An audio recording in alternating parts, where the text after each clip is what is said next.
혹시 지금 어떠한 것에 매달리고 있지는 않으신가요? 좋은 집에 살아야 한다. 좋은 차를 타야 한다든지 말입니다. 뿐만 아니라 형제자매나 자식들에게 매달리는 분들도 계시겠죠. 이러한 집착의 마음은 우리의 몸과 마음을 괴롭게 합니다. 오늘은 노후에 절대 매달릴 필요 없는 것들에 대한 부처님 말씀 듣겠습니다. 좋은 것을 놓아버려라. 세상을 볼 때 우리는 거의 자동적으로 좋거나 싫다고 분별하곤 한다. 모든 사물이 좋거나 싫고 모든 문제가 옳거나 그르다. 세상을 대할 때 우리는 왜 습관적으로 좋거나 싫은 어느 한쪽을 택해야 하는 것일까? 왜 좋거나 싫다는 판단을 버리고 그저 그 현실을, 그 상황을, 그 사람을, 그 문제를 다만 묵묵히 지켜볼 수는 없는 것일까? 좋고 싫은 양극단은 둘 다 괴롭다. 좋다고 판단하면 집착이 생겨 괴롭고 싫다고 판단하면 증오가 생겨 또한 괴롭다. 보통 사람들은 싫은 것이 올 때 분명하게 싫어하고 멀어지려 하고 증오하면서 싫은 것이 가까이 오지 못하도록 두 눈 부릅뜨고 지켜본다. 싫은 것은 죽어도 싫기 때문에 그것들이 범접하지 못하도록 주의 깊게 살펴보는 것이다. 그러나 좋은 것에 대해서는 전혀 주의를 기울이지 않는다. 좋은 것에 대해서는 완전히 무방비 상태다. 사실 싫은 것보다 더 주의를 기울이고 관심을 가져야 할 것이 바로 좋은 것이다. 경전의 말씀처럼 좋은 것에서 슬픔이 생기고 근심이 생기며 석박이 생겨나기 때문이다. 싫은 것에서 생기는 미움은 오히려 비워내기 쉽지만 좋은 것에서 오는 애착과 근심과 석박은 우리를 꽁꽁 얽어맨다. 내가 좋아하는 것에 대한 애착과 집착이야말로 우리가 비워내고 또 비워내려 애를 써도 도무지 비워지지 않는 마지막 결박이다. 좋은 것이 내게 다가오는 그때를 주의 깊게 지켜보라. 사랑도, 소유도, 물질도, 돈도, 좋은 집도, 좋은 차도, 모든 좋은 것들이 내게 밀물처럼 밀려오는 바로 그 순간이 내 인생 최고의 위기이다. 주의 깊게 지켜봄으로써 그로 인한 슬픔과 근심과 석박을 떨쳐버리라. 애욕은 더러운 시궁창과 같다. 욕망의 마음이 사로잡혀 애착하는 것을 애욕이라 한다. 애욕은 늪과 같고 꽁꽁 묶인 밧줄과 같아 빠져나오려고 발버둥치면 칠수록 오히려 더욱 얽어매고 더 깊게 빠져든다. 그것은 험한 가시덤불 같고 성난 독사와 같으며 더러운 시궁창과 같아 자신도 해치고 남도 해친다. 마음이 대상에 한 번 사로잡히면 이처럼 헤어나기 어렵고 자신의 정신을 빼앗아간다.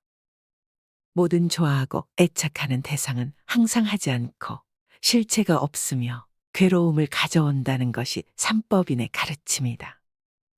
사랑하는 사람도 애착하는 소유물도 따르는 종교며 사상일지라도 거기에 마음이 붙들려 사로잡히는 순간 괴로움은 시작된다. 애욕은 언제나 애욕 그 자체로 남지 언제까지고 충족되지 않는다. 애욕은 충족과 갈구로서는 다 채워지지 않고 비움과 관찰만이 그 완전한 소멸을 돕는다. 순간순간 어떤 애욕에 결박당하여 있는지를 분명하게 인식하고 알아채라. 일어나는 애욕을 분명하게 볼 때 애욕은 있지만 애욕에 물든 자는 없다는 것을 알게 된다. 그리고 애욕에 물든 내가 사라지는 순간 애욕도 함께 사라진다. 내가 애욕에 빠지는 것이 아니라 다만 어떤 중립적인 현상이 일어나고 사라질 뿐이다. 그 현상을 애욕이라거나 집착이라고 이름 짓지도 말고 다만 살펴보라. 내가 한다고 착각하여 사로잡히는 순간 애욕은 늪과 같고 칼날과 같고 더러운 시궁창과 같이 나를 사로잡아 꽁꽁 올가매고 만다. 애욕에 사로잡히는 자가 되지 말고 다만 지켜보는 자가 되라. 정착하지 말고 여행하라. 자신의 소유가 아닌 것은 집착하지 말고 다 버려라. 내 것이 아닌 것을 모두 버릴 때 세상을 소유할 수 있다. 만약 어떤 이가 뒷동산에 있는 나뭇잎을 가지고 간다고 했을 때 왜 나뭇잎을 가졌느냐고 그와 싸우겠는가? 수행하는 사람들도 그와 같아서 자기 소유가 아닌 물건에 대하여 애착을 버려야 할 것이니 버릴 것을 버릴 수 있어야 마음이 평온하다. 본래부터 내 것이 어디에 있는가? 나라는 존재 또한 잠시 인연 따라 왔다가 인연 따라 가는 무상한 존재인데 하물며 내 것이라고 붙잡아 두고 집착할 것이 무엇이겠는가? 뒷동산의 나뭇잎이 어찌 내 것일 수가 있으며 땅에 금을 그어놓고 돈을 지불한다고 어찌 내 땅일 수가 있겠는가? 그것은 인간의 오만한 생각일 뿐이다. 이 세상에 내가 영원히 가질 수 있는 것은 어디에도 없다. 그렇다고 일체의 모든 소유를 다 버리고 완전한 거지가 되라는 말은 아니다. 인연 따라 자연스럽게 나에게로 온 것까지 억지로 다 버릴 필요는 없다. 그러나 자기 소유물들의 특성을 알 필요는 있다. 내 소유물들은 인연 따라 잠시 나를 스쳐갈 뿐이다. 우리는 그것을 잠시 보관하면서 인연 따라 쓸 뿐이다. 잠시 스쳐가는 것들을 스쳐가지 못하게 나라는 틀 속에 가두게 되면 나를 중심으로 우주적인 에너지는 정체되고 만다. 세상 모든 것들은 끊임없이 변화하면서 이 끝없는 우주를 여행하는 임무를 부여받았다. 그들의 목적은 끊임없는 여행에 있지 어느 한 곳에 정착하는 데 있지 않다. 바로 그 사실을 깨달아야 한다. 사실은 내 것이 아니라 여행길 위에서 잠시 들른 간이역일 뿐이다. 그 어떤 것도 종착역으로서 나에게로 온 것은 없다. 그저 내가 그렇게 믿고 싶을 뿐이다. 그러니 내 것을 다른 사람에게 보시했다 하더라도 사실은 보시가 아니라 그저 가야 할 곳에 갔을 뿐인 것이다. 그것이 그것의 다음역이었던 것이지 내가 무엇을 누구에게 준 것이 아니다. 내가 무엇을 누구에게 주고받았다는 그 생각이 바로 집착이다. 집착은 기쁨이자 근심이다. 많은 사람들에게 소유가 기쁨이다. 집착하는 것을 얻었을 때 하늘을 날아갈 듯 기쁘다. 아마도 죽을 때까지 내 것이라는 소유를 늘리는 것이 모든 사람들의 공통된 삶의 과제일 것이다. 자녀가 있으면 자녀로 인해 기쁘고 돈이 있으면 돈 때문에 기쁘고 차가 있으면 차로 인해 기쁘다. 그러나 이 모든 소유에서 오는 기쁨은 영원하지 않으며 근원적이지 않다. 언젠가 소유물은 없어지고 만다. 소유한 것이 소멸되었을 때 그에 따른 괴로움이 동반된다. 그러나 소유하더라도 소유에 대한 집착이 없을 때 그때 참된 기쁨은 언제나 그 자리에 있다. 사람들이 집착하는 것이 우선 당장에는 달콤할지 모르지만 그것은 마침내 근심이 되고 만다. 집착으로서 소유로서 행복을 찾고자 한다면 그것은 그 이면에 행복의 크기만 한 불행의 씨앗을 키우고 있는 것에 불과하다. 자식이 있으면 자식 때문에 기쁘지만 또한 자식으로 인해 괴롭고 돈이 있으면 돈 때문에 기쁘지만 돈 때문에 괴롭기도 하다. 모든 소유의 기쁨은 곧 괴로움으로 바뀐다. 이것은 영원한 진리이다. 세상의 모든 집착을 놓으라. 소유하고 있으면서도 그 소유물에 집착하지 말라. 집착 없이 소유한다면 세상을 다 소유해도 상관없다. 언젠가 소멸되었을 때 마음에 아무런 파장이 없을 것이기에. 집착이 없으면 근심도 없다. 자식도 재산도 내 것이 아니다. 내 자식이다, 내 재산이다, 내 생각이다, 내 것이다 하는 것은 다 어리석은 생각이다.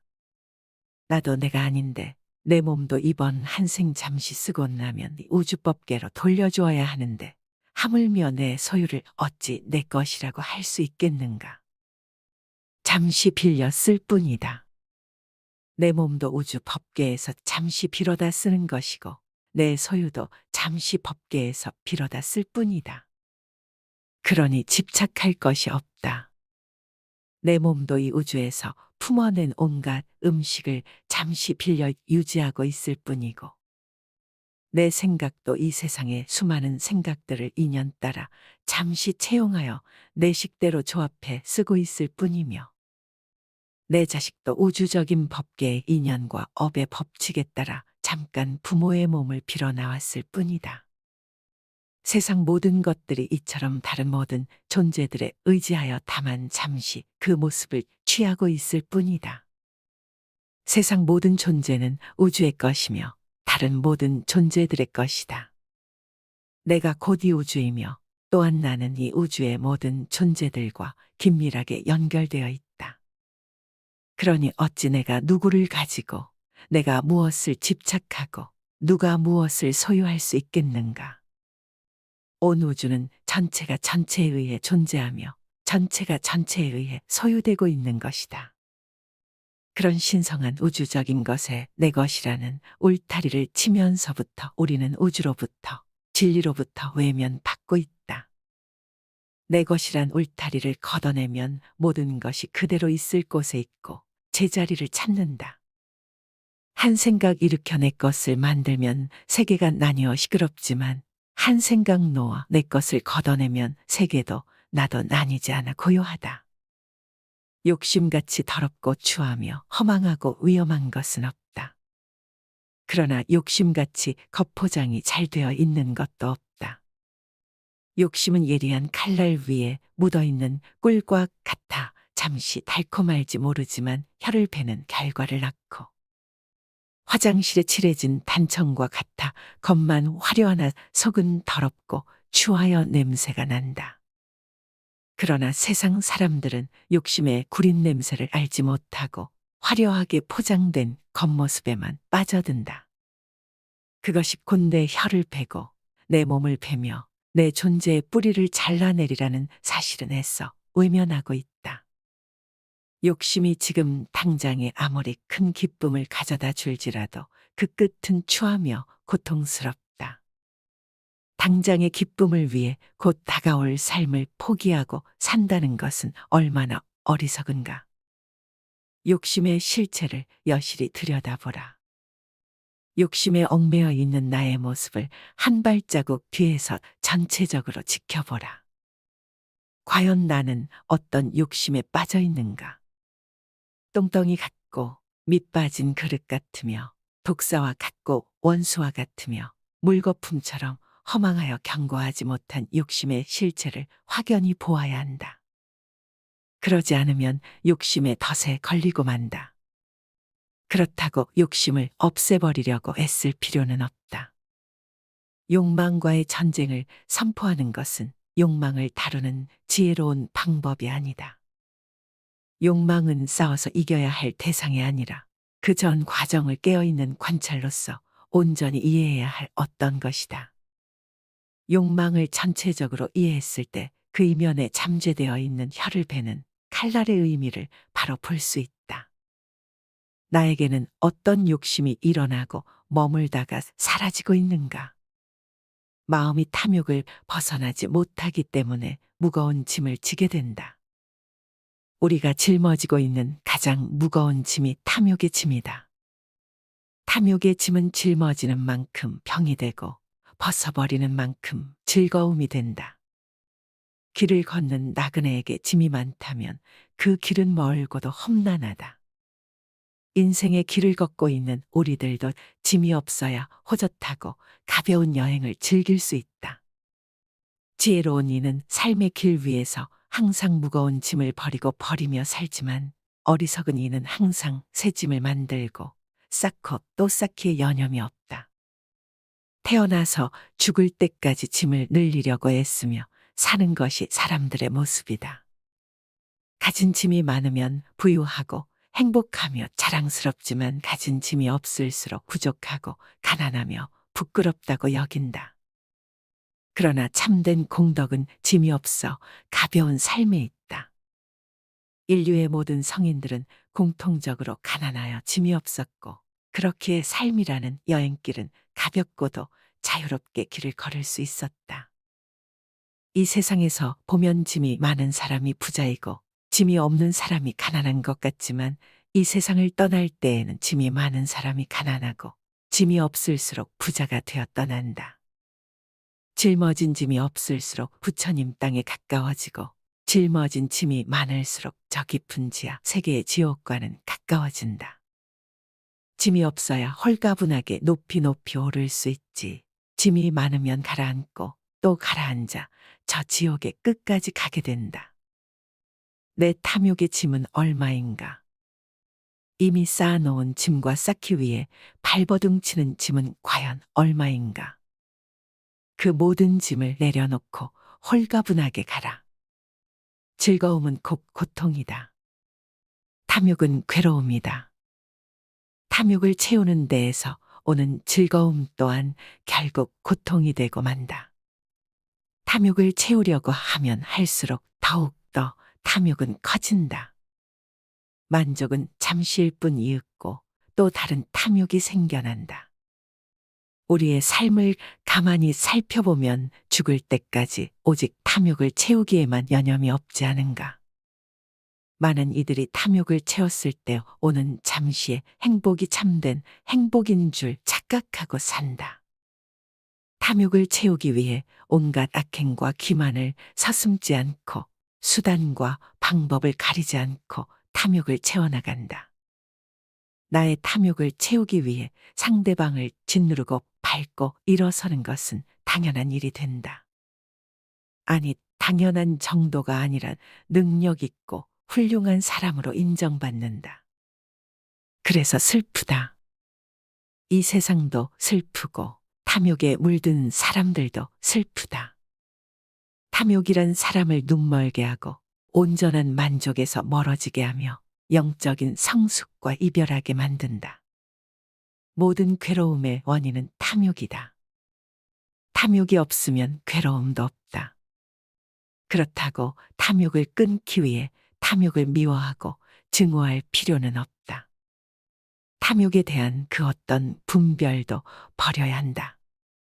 탐욕 그 자체는 좋거나 나쁜 어떤 실체적인 것이 아니라 다만 인연 따라 자연스럽게 생겨나는 중립적이고 비실체적인 것이다. 탐욕을 없애려고 애쓰지 말고 좋아하거나 싫어하지도 말고 어떻게 생겨나고 어떻게 머물렀다가 어떤 일들을 만들어내고 또 어떻게 사라지는가를 그냥 알아차리고 지켜보기만 하라. 그랬을 때 전체적인 탐욕에 대한 지혜가 생기고 지혜의 빛은 곧 탐욕을 사랑으로 불태운다. 행하면서 동시에 버려라. 참으로 수행을 잘하는 사람은 스스로 수행을 잘하는 것을 모른다. 국자가 국맛을 모르듯 선정에 든 사람은 선정에 든 것을 잊으며 적정에 든 사람은 적정에 든 것을 모른다. 스스로 수행을 잘하고 있다는 상이 생기고 깊은 선정에 들었다는 생각이 있으며 스스로 깨달았다는 상이 생기면 거기에 집착이 생기고 집착이 생기면 모든 것은 다시 원점으로 돌아간다. 참된 수행자는 하되 함이 없이 행하느니라.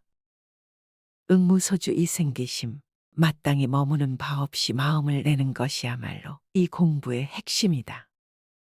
참된 진리는 그 진리 자체에도 집착하지 않고 참된 선정은 그 선정에 집착하지 않는다. 금강경은 불법 그 자체에도 집착하지 않았을 때 참된 불법이 드러남을 설하고 있다. 불법을 공부하면서도 불법 공부에 집착하지 않고 몇 시간이고 며칠이고 참선에 들어 선정을 얻더라도 거기에 집착하지 않으며 수많은 중생을 교화하여 포교했더라도 스스로 포교를 잘했다는 상이 생기지 않았을 때 그것은 참이다. 자신의 수행력을, 포교력을, 많은 공부의 이력을 들추면서 자랑삼아 말하는 이들은 자신의 어리석음을 드러내고 있을 뿐이다. 삶을 살아가면서 수많은 선행을 하고 보시를 하고 수행을 하고 좋은 일을 하지만 그 모든 것을 하고 나서는 반드시 잊어버려라. 놓아버려라. 놓아버리는 순간 그것은 보석처럼 빛나지만 드러내는 순간 그 빛은 사라지고 만다. 불교는 불교 그 자체에도 집착하지 않았을 때 참된 불교가 드러나는 것이다. 불교는 불교가 아니다. 그러므로 불교다. 좋은 것을 놓아버려라. 세상을 볼 때 우리는 거의 자동적으로 좋거나 싫다고 분별하곤 한다. 모든 사물이 좋거나 싫고 모든 문제가 옳거나 그르다. 세상을 대할 때 우리는 왜 습관적으로 좋거나 싫은 어느 한쪽을 택해야 하는 것일까? 왜 좋거나 싫다는 판단을 버리고 그저 그 현실을, 그 상황을, 그 사람을, 그 문제를 다만 묵묵히 지켜볼 수는 없는 것일까? 좋고 싫은 양극단은 둘 다 괴롭다. 좋다고 판단하면 집착이 생겨 괴롭고 싫다고 판단하면 증오가 생겨 또한 괴롭다. 보통 사람들은 싫은 것이 올 때 분명하게 싫어하고 멀어지려 하고 증오하면서 싫은 것이 가까이 오지 못하도록 두 눈 부릅뜨고 지켜본다. 싫은 것은 죽어도 싫기 때문에 그것들이 범접하지 못하도록 주의 깊게 살펴보는 것이다. 그러나 좋은 것에 대해서는 전혀 주의를 기울이지 않는다. 좋은 것에 대해서는 완전히 무방비 상태다. 사실 싫은 것보다 더 주의를 기울이고 관심을 가져야 할 것이 바로 좋은 것이다. 경전의 말씀처럼 좋은 것에서 슬픔이 생기고 근심이 생기며 석박이 생겨나기 때문이다. 싫은 것에서 생기는 미움은 오히려 비워내기 쉽지만 좋은 것에서 오는 애착과 근심과 석박은 우리를 꽁꽁 얽어맨다. 내가 좋아하는 것에 대한 애착과 집착이야말로 우리가 비워내고 또 비워내려 애를 써도 도무지 비워지지 않는 마지막 결박이다. 좋은 것이 내게 다가오는 그때를 주의 깊게 지켜보라. 사랑도, 소유도, 물질도, 돈도, 좋은 집도, 좋은 차도, 모든 좋은 것들이 내게 밀물처럼 밀려오는 바로 그 순간이 내 인생 최고의 위기이다. 주의 깊게 지켜봄으로써 그로 인한 슬픔과 근심과 석박을 떨쳐버리라. 애욕은 더러운 시궁창과 같다. 욕망의 마음이 사로잡혀 애착하는 것을 애욕이라 한다. 애욕은 늪과 같고 꽁꽁 묶인 밧줄과 같아 빠져나오려고 발버둥치면 칠수록 오히려 더욱 얽어매고 더 깊게 빠져든다. 그것은 험한 가시덤불 같고 성난 독사와 같으며 더러운 시궁창과 같아 자신도 해치고 남도 해친다. 마음이 대상에 한 번 사로잡히면 이처럼 헤어나기 어렵고 자신의 정신을 빼앗아간다. 모든 좋아하고 애착하는 대상은 항상 하지 않고 실체가 없으며 괴로움을 가져온다는 것이 삼법인의 가르침이다. 사랑하는 사람도 애착하는 소유물도 따르는 종교며 사상일지라도 거기에 마음이 붙들려 사로잡히는 순간 괴로움은 시작된다. 애욕은 언제나 애욕 그 자체로 남지 언제까지고 충족되지 않는다. 애욕은 충족과 갈구로서는 다 채워지지 않고 비움과 관찰만이 그 완전한 소멸을 돕는다. 순간순간 어떤 애욕에 결박당하여 있는지를 분명하게 인식하고 알아채라. 일어나는 애욕을 분명하게 볼 때 애욕은 있지만 애욕에 물든 자는 없다는 것을 알게 된다. 그리고 애욕에 물든 내가 사라지는 순간 애욕도 함께 사라진다. 내가 애욕에 빠지는 것이 아니라 다만 어떤 중립적인 현상이 일어나고 사라질 뿐이다. 그 현상을 애욕이라거나 집착이라고 이름 짓지도 말고 다만 살펴보라. 내가 한다고 착각하여 사로잡히는 순간 애욕은 늪과 같고 칼날과 같고 더러운 시궁창과 같이 나를 사로잡아 꽁꽁 올가매고 만다. 애욕에 사로잡히는 자가 되지 말고 다만 지켜보는 자가 되라. 정착하지 말고 여행하라. 자신의 소유가 아닌 것은 집착하지 말고 다 버려라. 내 것이 아닌 것을 모두 버릴 때 세상을 소유할 수 있다. 만약 어떤 이가 뒷동산에 있는 나뭇잎을 가지고 간다고 했을 때 왜 나뭇잎을 가졌느냐고 그와 싸우겠는가? 수행하는 사람들도 그와 같아서 자기 소유가 아닌 물건에 대하여 애착을 버려야 할 것이니 버릴 것을 버릴 수 있어야 마음이 평온하다. 본래부터 내 것이 어디에 있는가? 나라는 존재 또한 잠시 인연 따라 왔다가 인연 따라 가는 무상한 존재인데 하물며 내 것이라고 붙잡아 두고 집착할 것이 무엇이겠는가?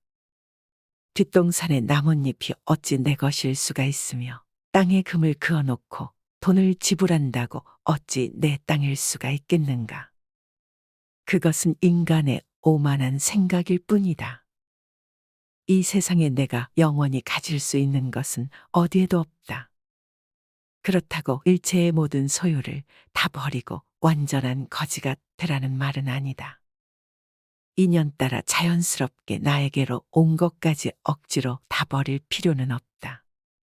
그러나 자기 소유물들의 특성을 알 필요는 있다.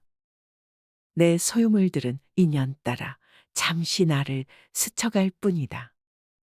우리는 그것을 잠시 보관하면서 인연 따라 쓸 뿐이다. 잠시 스쳐가는 것들을 스쳐가지 못하게 나라는 틀 속에 가두게 되면 나를 중심으로 우주적인 에너지는 정체되고 만다. 세상 모든 것들은 끊임없이 변화하면서 이 끝없는 우주를 여행하는 임무를 부여받았다. 그들의 목적은 끊임없는 여행에 있지 어느 한 곳에 정착하는 데 있지 않다. 바로 그 사실을 깨달아야 한다. 사실은 내 것이 아니라 여행길 위에서 잠시 들른 간이역일 뿐이다. 그 어떤 것도 종착역으로서 나에게로 온 것은 없다. 그저 내가 그렇게 믿고 싶을 뿐이다. 그러니 내 것을 다른 사람에게 보시했다 하더라도 사실은 보시가 아니라 그저 가야 할 곳에 갔을 뿐인 것이다. 그것이 그것의 다음역이었던 것이지 내가 무엇을 누구에게 준 것이 아니다. 내가 무엇을 누구에게 주고받았다는 그 생각이 바로 집착이다. 집착은 기쁨이자 근심이다. 많은 사람들에게 소유가 기쁨이다. 집착하는 것을 얻었을 때 하늘을 날아갈 듯 기쁘다. 아마도 죽을 때까지 내 것이라는 소유를 늘리는 것이 모든 사람들의 공통된 삶의 과제일 것이다. 자녀가 있으면 자녀로 인해 기쁘고, 돈이 있으면 돈 때문에 기쁘고, 차가 있으면 차로 인해 기쁘다. 그러나 이 모든 소유에서 오는 기쁨은 영원하지 않으며 근원적이지 않다. 언젠가 소유물은 없어지고 만다. 소유한 것이 소멸되었을 때 그에 따른 괴로움이 동반된다. 그러나 소유하더라도 소유에 대한 집착이 없을 때 그때 참된 기쁨은 언제나 그 자리에 있다. 사람들이 집착하는 것이 우선 당장에는 달콤할지 모르지만 그것은 마침내 근심이 되고 만다. 집착으로서 소유로서 행복을 찾고자 한다면 그것은 그 이면에 행복의 크기만 한 불행의 씨앗을 키우고 있는 것에 불과하다. 자식이 있으면 자식 때문에 기쁘지만 또한 자식으로 인해 괴롭고, 돈이 있으면 돈 때문에 기쁘지만 돈 때문에 괴롭기도 하다. 모든 소유의 기쁨은 곧 괴로움으로 바뀐다. 이것은 영원한 진리이다. 세상의 모든 집착을 놓으라. 소유하고 있으면서도 그 소유물에 집착하지 말라. 집착 없이 소유한다면 세상을 다 소유해도 상관없다. 언젠가 소멸되었을 때 마음에 아무런 파장이 없을 것이기에. 집착이 없으면 근심도 없다. 자식도 재산도 내 것이 아니다. 내 자식이다, 내 재산이다, 내 생각이다, 내 것이다 하는 것은 다 어리석은 생각이다. 나도 내가 아닌데 내 몸도 이번 한생 잠시 쓰고 나면 우주법계로 돌려주어야 하는데 하물며 내 소유를 어찌 내 것이라고 할 수 있겠는가. 잠시 빌려 쓸 뿐이다. 내 몸도 우주 법계에서 잠시 빌어다 쓰는 것이고 내 소유도 잠시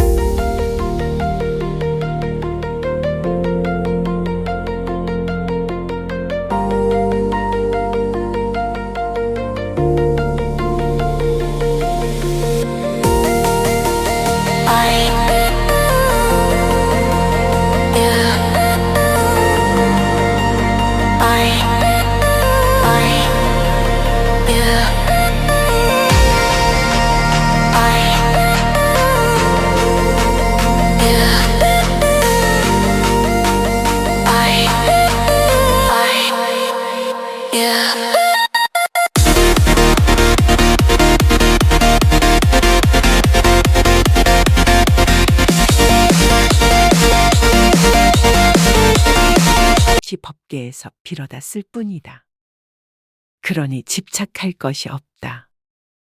내 몸도 이 우주에서 품어낸 온갖 음식을 잠시 빌려 유지하고 있을 뿐이고 내 생각도 이 세상의 수많은 생각들을 인연 따라 잠시 채용하여 내 식대로 조합해 쓰고 있을 뿐이며 내 자식도 우주적인 법계의 인연과 업의 법칙에 따라 잠깐 부모의 몸을 빌어 나왔을 뿐이다.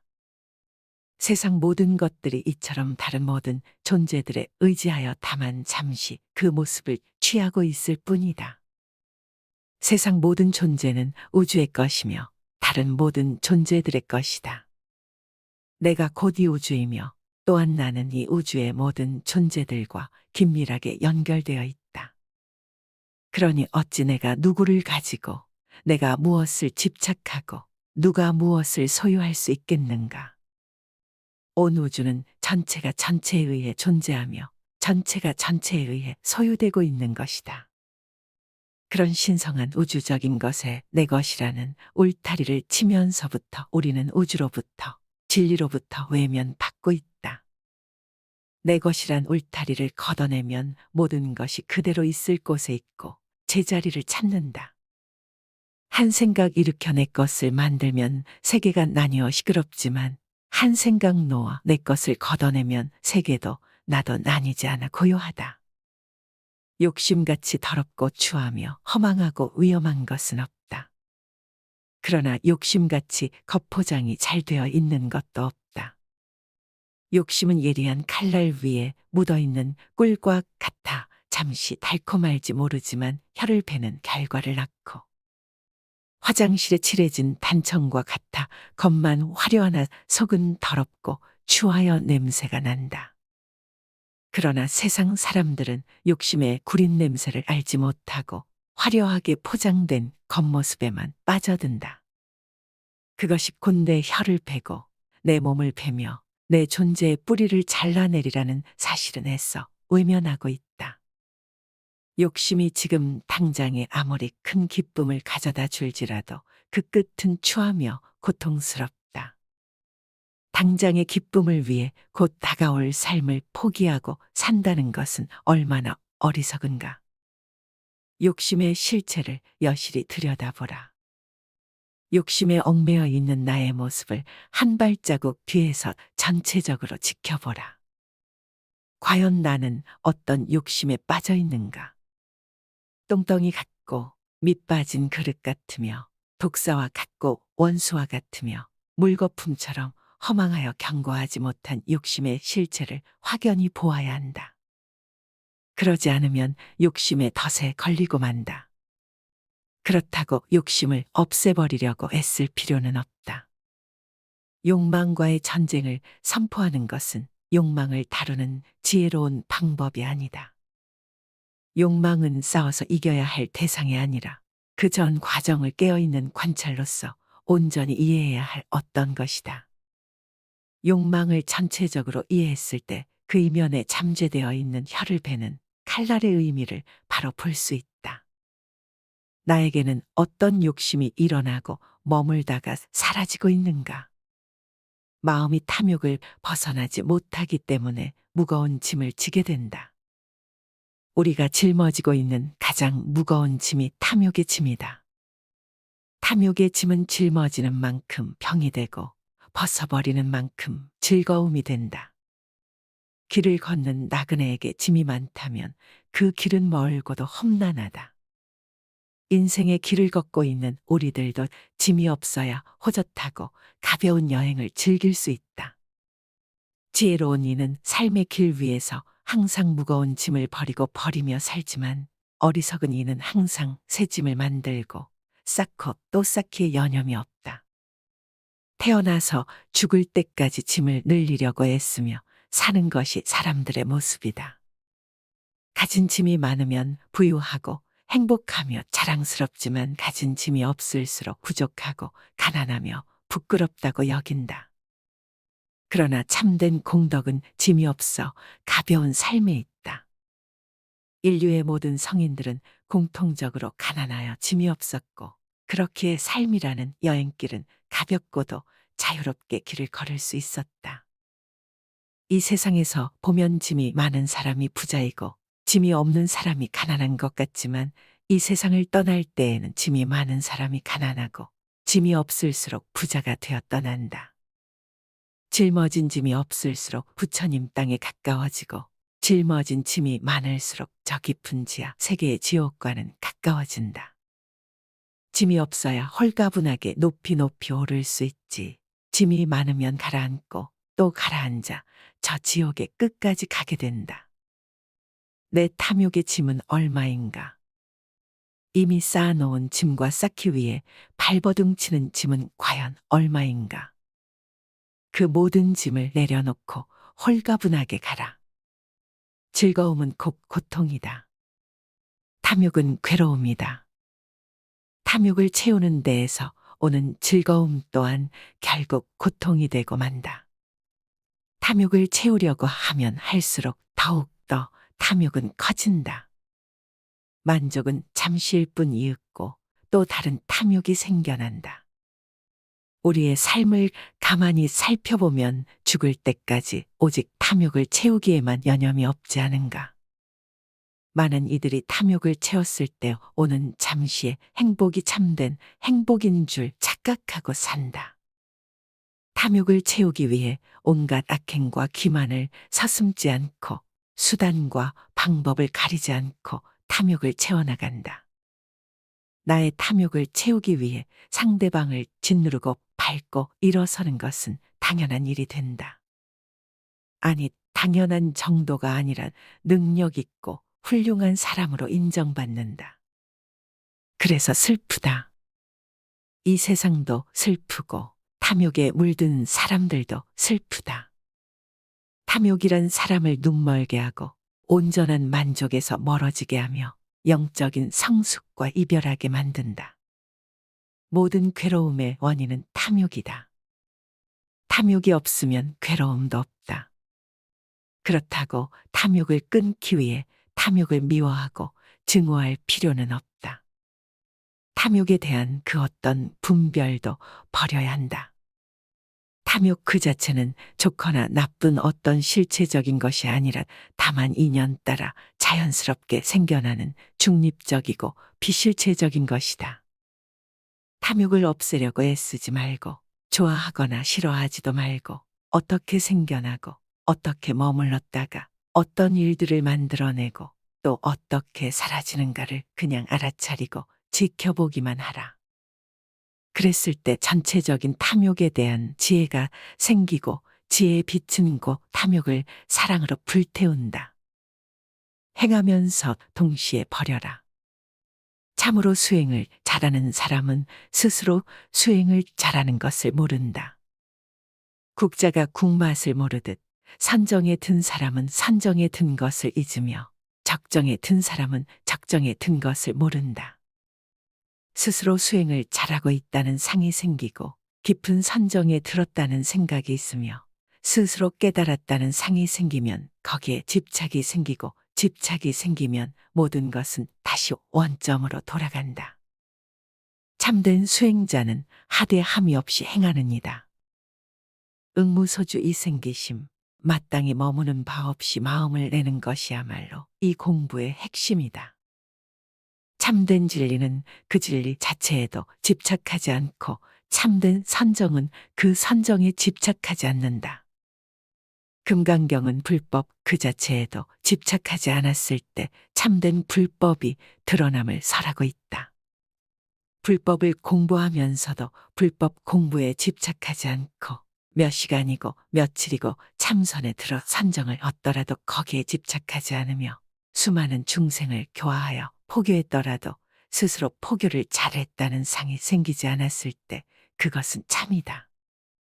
자신의 수행력을, 포교력을, 많은 공부의 이력을 들추면서 자랑 삼아 말하는 이들은 자신의 어리석음을 드러내고 있을 뿐이다. 삶을 살아가면서 수많은 선행을 하고 보시를 하고 수행을 하고 좋은 일을 하지만 그 모든 것을 하고 나서는 반드시 잊어버려라. 놓아버려라. 놓아버리는 순간 그것은 보석처럼 빛나지만 드러내는 순간 그 빛은 사라지고 만다. 불교는 불교 그 자체에도 집착하지 않았을 때 참된 불교가 드러나는 것이다. 불교는 불교가 아니다. 그러므로 불교다. 좋은 것을 놓아버려라. 세상을 볼 때 우리는 거의 자동적으로 좋거나 싫다고 분별하곤 한다. 모든 사물이 좋거나 싫고 모든 문제가 옳거나 그르다. 세상을 대할 때 우리는 왜 습관적으로 좋거나 싫은 어느 한쪽을 택해야 하는 것일까? 왜 좋거나 싫다는 판단을 버리고 그저 그 현실을, 그 상황을, 그 사람을, 그 문제를 다만 묵묵히 지켜볼 수는 없는 것일까? 좋고 싫은 양극단은 둘 다 괴롭다. 좋다고 판단하면 집착이 생겨 괴롭고 싫다고 판단하면 증오가 생겨 또한 괴롭다. 보통 사람들은 싫은 것이 올 때 분명하게 싫어하고 멀어지려 하고 증오하면서 싫은 것이 가까이 오지 못하도록 두 눈 부릅뜨고 지켜본다. 싫은 것은 죽어도 싫기 때문에 그것들이 범접하지 못하도록 주의 깊게 살펴보는 것이다. 그러나 좋은 것에 대해서는 전혀 주의를 기울이지 않는다. 좋은 것에 대해서는 완전히 무방비 상태다. 사실 싫은 것보다 더 주의를 기울이고 관심을 가져야 할 것이 바로 좋은 것이다. 경전의 말씀처럼 좋은 것에서 슬픔이 생기고 근심이 생기며 석박이 생겨나기 때문이다. 싫은 것에서 생기는 미움은 오히려 비워내기 쉽지만 좋은 것에서 오는 애착과 근심과 석박은 우리를 꽁꽁 얽어맨다. 내가 좋아하는 것에 대한 애착과 집착이야말로 우리가 비워내고 또 비워내려 애를 써도 도무지 비워지지 않는 마지막 결박이다. 좋은 것이 내게 다가오는 그때를 주의 깊게 지켜보라. 사랑도, 소유도, 물질도, 돈도, 좋은 집도, 좋은 차도, 모든 좋은 것들이 내게 밀물처럼 밀려오는 바로 그 순간이 내 인생 최고의 위기이다. 주의 깊게 지켜봄으로써 그로 인한 슬픔과 근심과 석박을 떨쳐버리라. 애욕은 더러운 시궁창과 같다.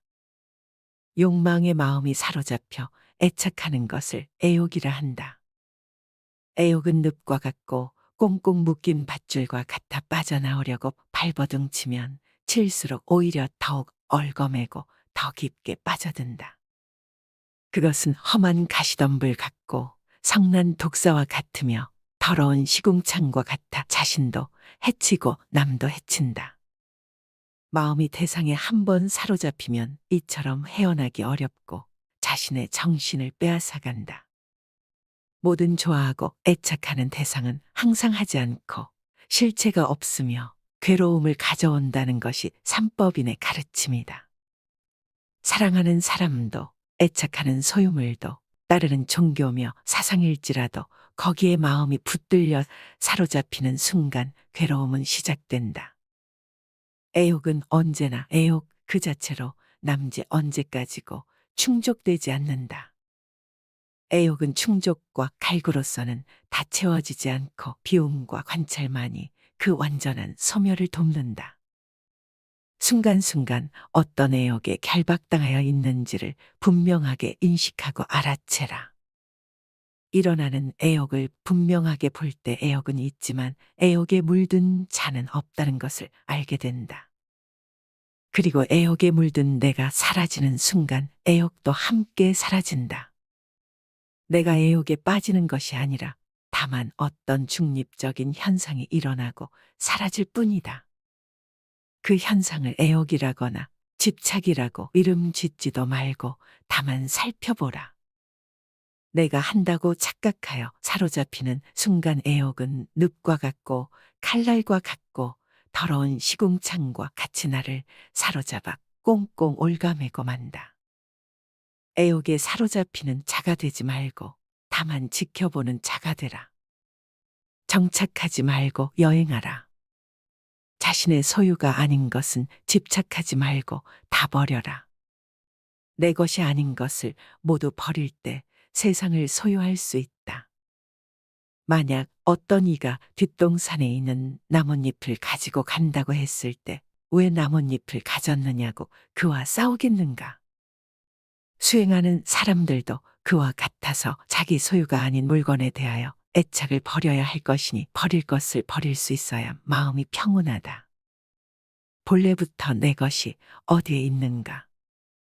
나라는 존재 또한 잠시 인연 따라 왔다가 인연 따라 가는 무상한 존재인데 하물며 내 것이라고 붙잡아 두고 집착할 것이 무엇이겠는가? 뒷동산의 나뭇잎이 어찌 내 것일 수가 있으며 땅에 금을 그어놓고 돈을 지불한다고 어찌 내 땅일 수가 있겠는가? 그것은 인간의 오만한 생각일 뿐이다. 이 세상에 내가 영원히 가질 수 있는 것은 어디에도 없다.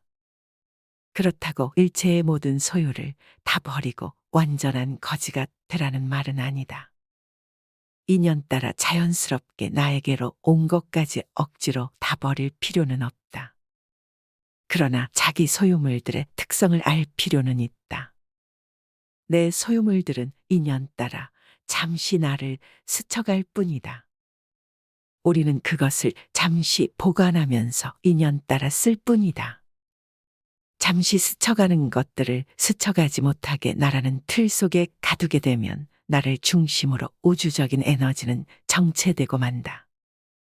세상 모든 것들은 끊임없이 변화하면서 이 끝없는 우주를 여행하는 임무를 부여받았다. 그들의 목적은 끊임없는 여행에 있지 어느 한 곳에 정착하는 데 있지 않다. 바로 그 사실을 깨달아야 한다. 사실은 내 것이 아니라 여행길 위에서 잠시 들른 간이역일 뿐이다. 그 어떤 것도 종착역으로서 나에게로 온 것은 없다. 그저 내가 그렇게 믿고 싶을 뿐이다. 그러니 내 것을 다른 사람에게 보시했다 하더라도 사실은 보시가 아니라 그저 가야 할 곳에 갔을 뿐인 것이다. 그것이 그것의 다음역이었던 것이지 내가 무엇을 누구에게 준 것이 아니다. 내가 무엇을 누구에게 주고받았다는 그 생각이 바로 집착이다. 집착은 기쁨이자 근심이다. 많은 사람들에게 소유가 기쁨이다. 집착하는 것을 얻었을 때 하늘을 날아갈 듯 기쁘다. 아마도 죽을 때까지 내 것이라는 소유를 늘리는 것이 모든 사람들의 공통된 삶의 과제일 것이다. 자녀가 있으면 자녀로 인해 기쁘고, 돈이 있으면 돈 때문에 기쁘고, 차가 있으면 차로 인해 기쁘다. 그러나 이 모든 소유에서 오는 기쁨은 영원하지 않으며 근원적이지 않다. 언젠가 소유물은 없어지고 만다. 소유한 것이 소멸되었을 때 그에 따른 괴로움이 동반된다. 그러나 소유하더라도 소유에 대한 집착이 없을 때 그때 참된 기쁨은 언제나 그 자리에 있다.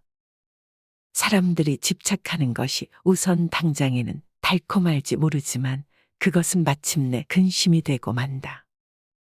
집착으로서 소유로서 행복을 찾고자 한다면 그것은 그 이면에 행복의 크기만 한 불행의 씨앗을 키우고 있는 것에 불과하다. 자식이 있으면 자식 때문에 기쁘지만 또한 자식으로 인해 괴롭고 돈이 있으면 돈 때문에 기쁘지만 돈 때문에 괴롭기도 하다. 모든 소유의 기쁨은 곧 괴로움으로 바뀐다. 이것은 영원한 진리이다. 세상의 모든 집착을 놓으라. 소유하고 있으면서도 그 소유물에 집착하지 말라. 집착 없이 소유한다면 세상을 다 소유해도 상관없다.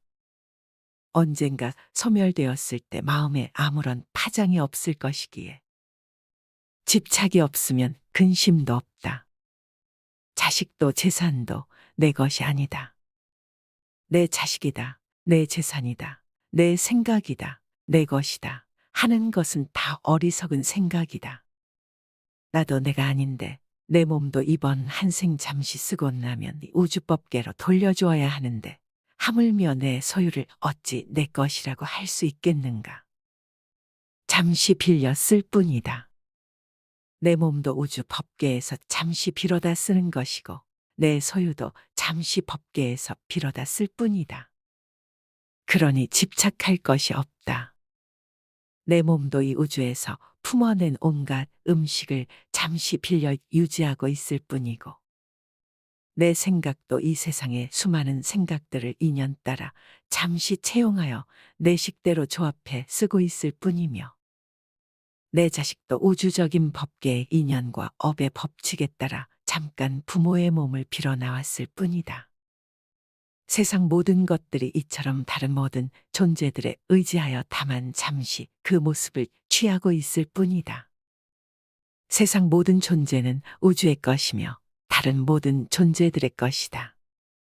내가 곧 이 우주이며 또한 나는 이 우주의 모든 존재들과 긴밀하게 연결되어 있다. 그러니 어찌 내가 누구를 가지고 내가 무엇을 집착하고 누가 무엇을 소유할 수 있겠는가.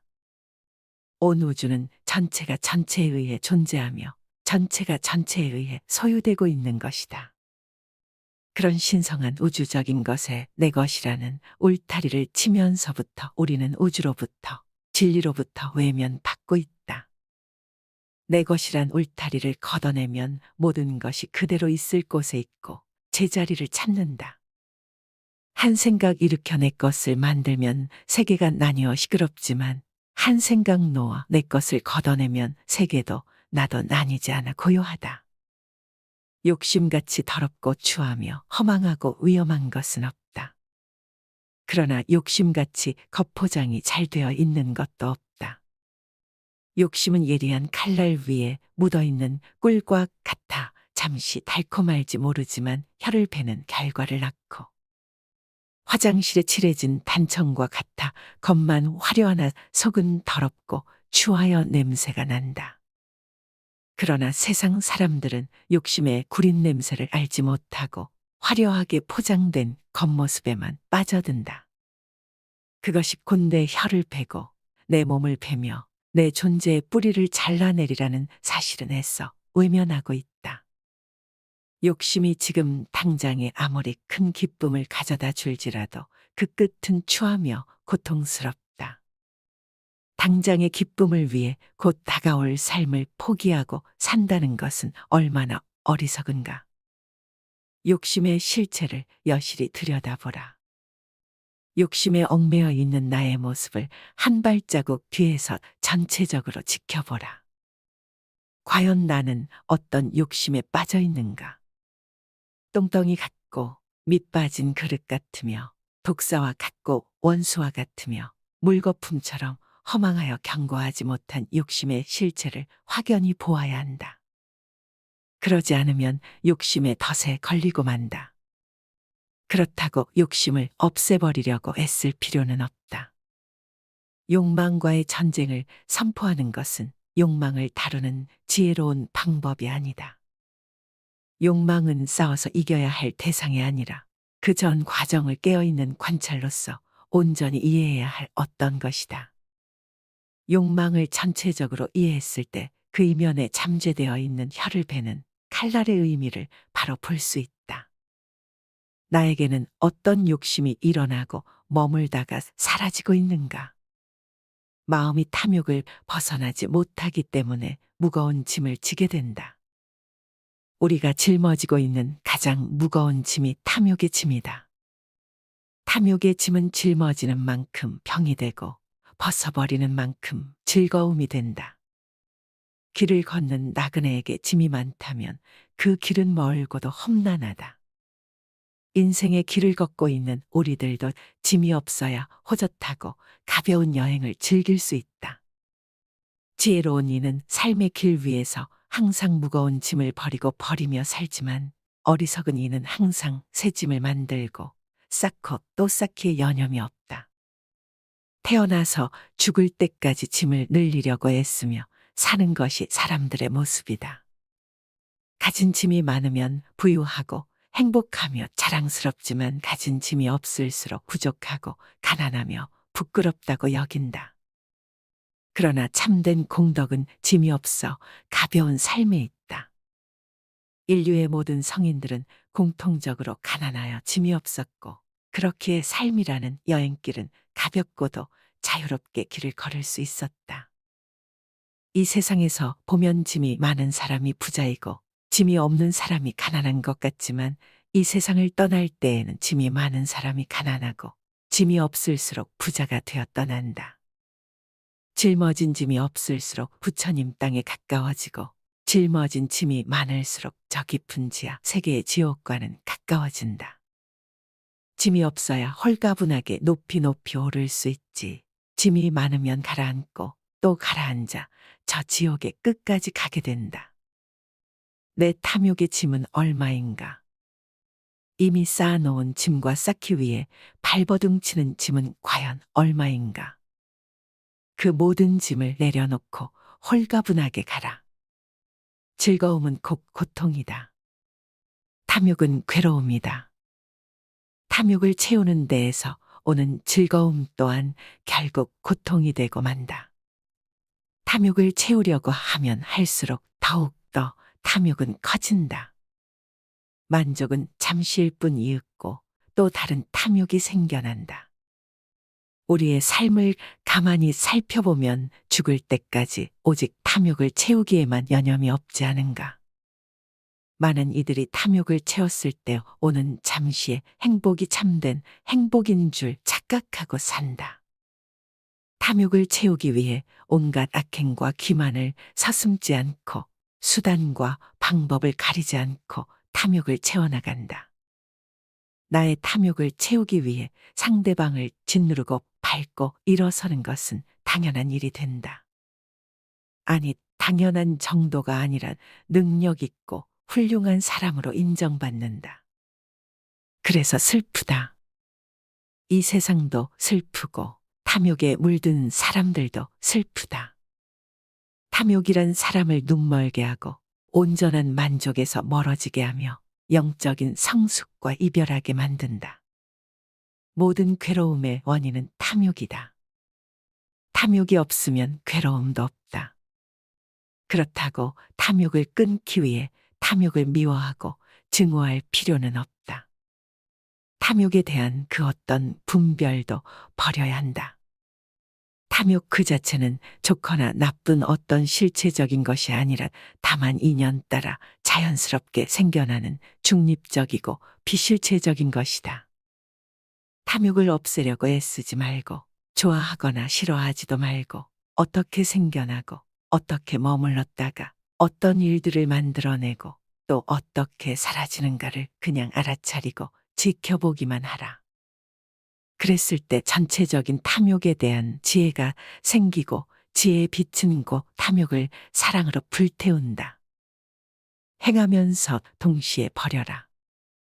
참으로 수행을 잘하는 사람은 스스로 수행을 잘하는 것을 모른다. 국자가 국맛을 모르듯 선정에 든 사람은 선정에 든 것을 잊으며 적정에 든 사람은 적정에 든 것을 모른다.